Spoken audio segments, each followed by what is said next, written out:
안녕하세요. 한국이 이 자랑스럽게 생각하는 단군 사상은 홍익인간, 널리 인간 세상을 이롭게 하라. 사랑과 자비의 뜻이 가득한 홍익인간 사상과 제세 이화라는 건 합리적인 사고방식, 그리고 정직, 거짓을 멀리하는 진실 찾기, 이런 걸 뜻한다고 볼 수 있습니다. 이것은 현대에 와서도 보기 드문 도덕적인 생각이죠. 이 두 가지 사상이 있기 때문에 한국이 어디 가서나 환영을 받는 겁니다. 지금 현재. 그래서 많은 사람들이 도대체 한국은 왜 그렇게 잘 나가?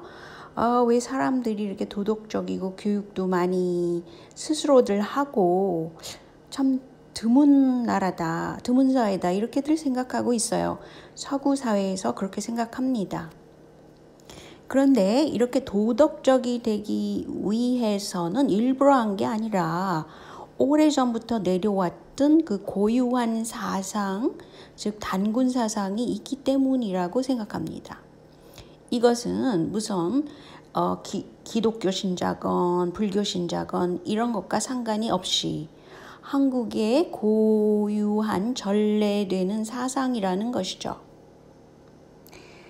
그런데 왜 이것이 문제가 되느냐?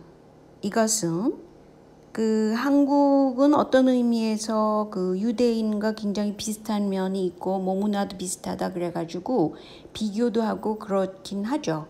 근데 절대적으로 다른 면이 바로 이 단군의 도덕률이 굉장히 인간을 위한 그런 도덕률이란 말이죠.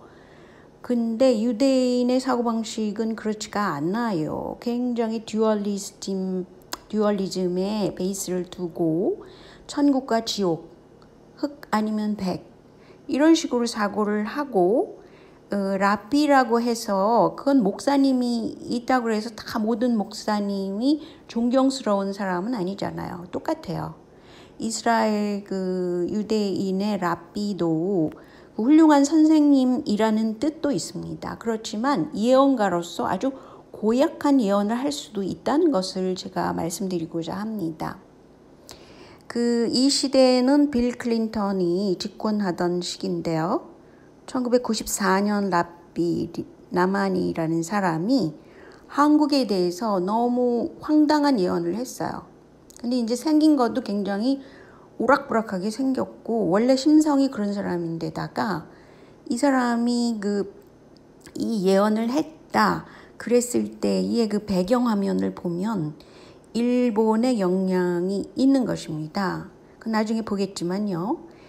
일단 이 빌 클린턴은 굉장히 성적으로 문제가 있는 사람이라는 것은 지난번에 제가 말씀드렸고, 대부분 미국 민주당 사람들의 큰 인물들은 사탄주의자란 말이죠.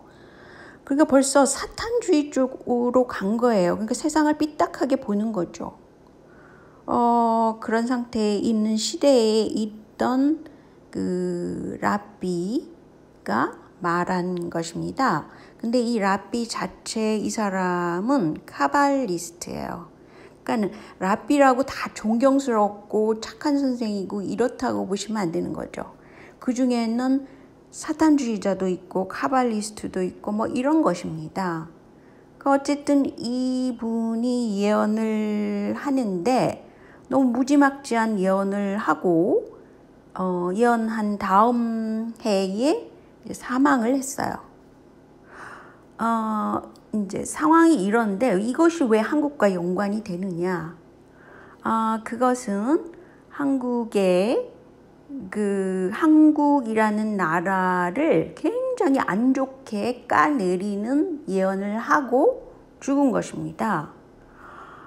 그러면서 큰 문제가 뭐냐? 일단 서울을 보면 서울이라는 글자는 설울이라는 데서 나온 단어더라고요. 제가 찾아보니까.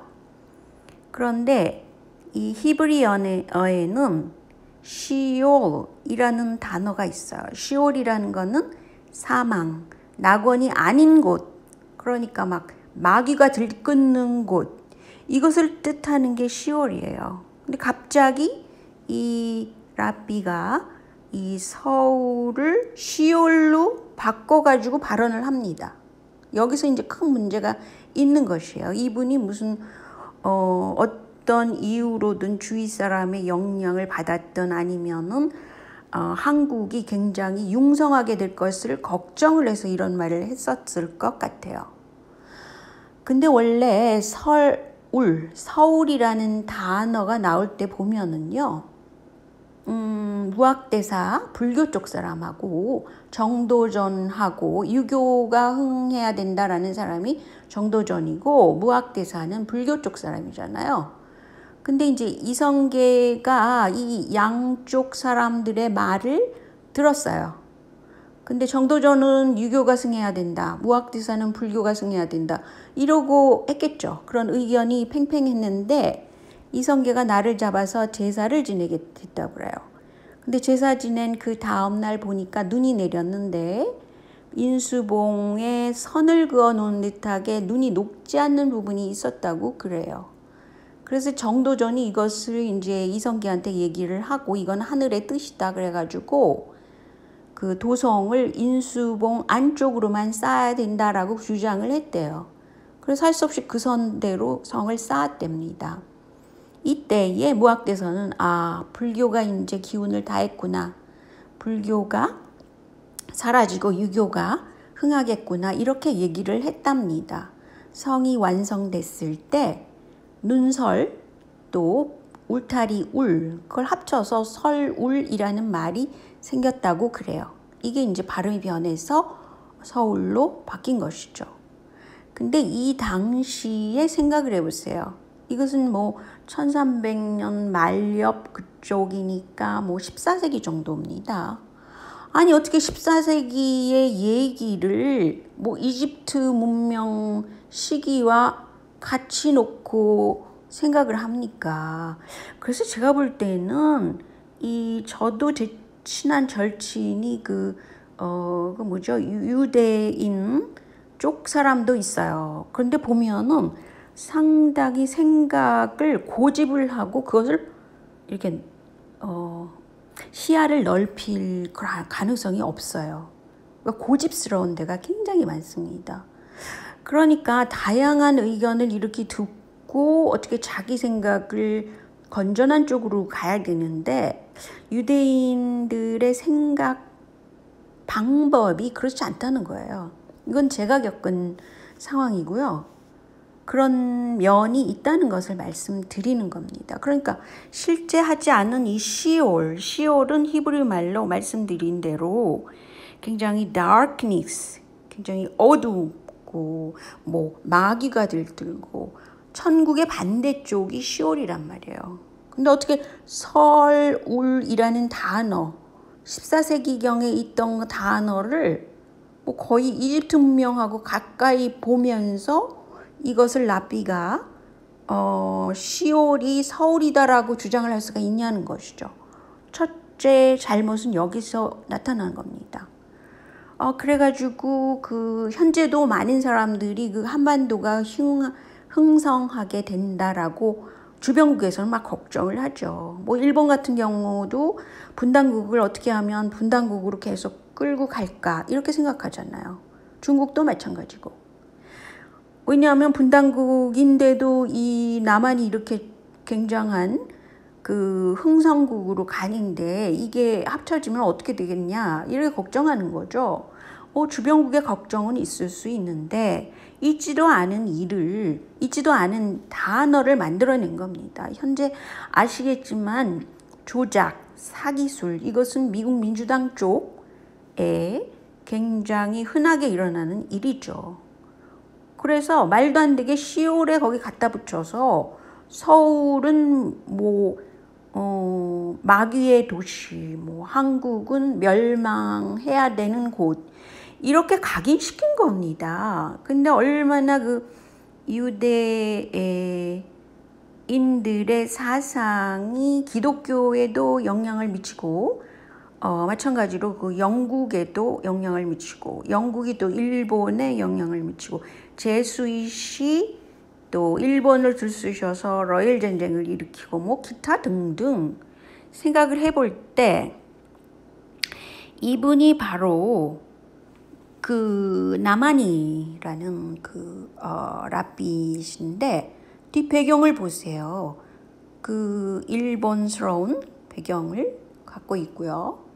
그리고 굉장히 영국과 일본에서 이 사람의 말을 막 크게 대중화시키려고 애를 썼어요. 그 당시에. 그런데 이분은 1994년도에 예언을 했습니다. 뭐라 그랬냐면 3차 대전이 2017년에 일어난다. 근데 뭐 일어났습니까? 안 일어났죠. 그것처럼 이렇게 잘못된 정보를 가지고 막 세상을 뒤흔들어 놓은 이후에 이분 그 다음 해에 이분은 돌아가셨어요. 뭐 어쩌면 뭐 자연적인 죽음인지 아닌지는 모르겠으나 이 사람의 발설이 특별히 영국하고 특별히 일본에서 대대적으로 대중화시킨 겁니다. 그러니까 한국은 중간에서 완전히 국제적인 이미지만 엉망이 됐는데 이것은 그 유대 크리스찬이라는 것은 또한 예수교랑 연관이 되는 거죠. 예수교라는 것은 가톨릭과. 이 때문에 지금 조선 구마사인가 뭐 그걸 생각해 보세요. 아, 조선 시대를 얼마나 이상하게 만들었고 또 마귀나 무슨 뭐 완전히 뭐 칼싸움하고 뭐 그런 거잖아요. 요새 들어서 특별히 한국 그 예능의 그 중요성이 놀랍게 지금 가치가 있다 이렇게 인정하면서도 그 예능 프로그램을 굉장히 그 어둠의 그런 예능으로 만들고 있어요. 그러니까 뭐 드라마 특히 또 영화 이런 데서 뭐 칼, 피, 또 시꺼먼 거, 뭐 사망 뭐 이런 것들 제가 계속해서 이 부분에 대해서는 얘기했었죠. 그런데 이제 설울이라는 것을 최근 들어서 왜 이집트어의 고어에 보면 뭐 셔블이라고 해가지고 이것이 굉장히 이 우세한 곳이다. 주변을 제압하는 곳이다라고 이건 2020년의 자료로 이렇게 누군가 쓰고 있어요. 저는 이것을 오히려 더 경계합니다. 원래 한국이 굉장히 그 명나라 때나 뭐 그 역사를 보면 조선사에서 보면은 굉장히 지혜롭게 잘 주변국의 그 침입을 막으면서 존속할 수 있었어요. 그런데 그 방법을 보면 hermit이라고 그래서 굉장히 그 은둔의 나라로 그렇게 묘사되는 이유가 이 사람들이 오기만 하면 뺏어가잖아요. 사신들도. 그러니까 뭐 여자들 뺏어가지, 뭐 물건 좋은 거 있으면 다 뺏어가지, 화려하면 안 되고 금이 있으면 안 되고 이러잖아요. 신라시대에 얼마나 금관 이런 것들이 많았습니까? 조선시대에 보세요. 그런 게 있나? 그러니까 조선시대에는 생존을 위해서 hermit, 은둔의 사회가 됐던 것입니다. 그런데 아직도 이 은둔이라는 말을 굉장히 한국에 대해서 쓸 때 많이 쓰고 있어요. 외국에서는 hermit이라는 말을. 근데 어쨌든 지금 현재 시점에서 가톨릭 특히 중국의 예수회가 한국 예수회를 지배하고 있는 것입니다. 제가 볼 땐 딱 그렇거든요.